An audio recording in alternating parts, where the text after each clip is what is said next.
In the world of 2021, it was no surprise that when England's Euro Championship experience was ended after 3 penalties were missed by players of the same colour, that a culture war erupted. Despite the fact that penalties are always a lottery, and the idea that players bold enough to step up and take the ultimate test of sporting bravery for their country should ever be singled out on the basis of race is ludicrous and offensive, at times this week it has seemed like only 2 opinions were permissible to hold. The first is that Britain is an endemically racist nation in which outright displays of racist abuse and discrimination are rife and dominate the daily experiences of minority groups. The second is that all tales of racism are being exaggerated or invented as part of a culture war plot to enable a progressive agenda. In truth, neither of these 2 extremes seem to have been borne out by the events of the last week.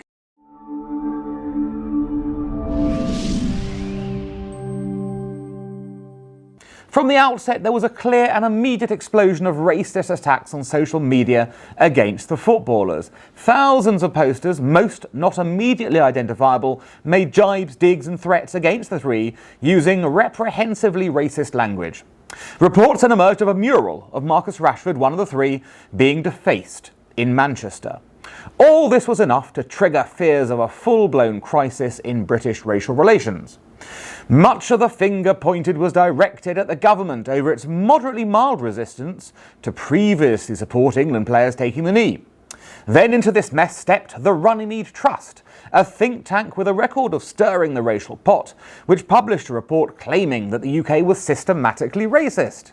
The response was explosive, with the paper being breathlessly reported on the airwaves and in the newspapers. All through this, though, many culture warriors on the right, no doubt nobly motivated out of a desire to defend the reputation of the UK, were loudly disputing even the basic components of this account. Some of them clearly overreacted in as disproportionate a manner as the original reactors. By Wednesday, had an alien landed on our shores, the pandemic would have seemed small fry compared to the row unfolding over the apparent sudden crisis of English racism. Yet in reality, the truth was more predictable. The footballers were indeed subject to outrageous racial abuse. It was perpetrated by cowards online who hide behind the cloak of anonymity and get off on spewing bile.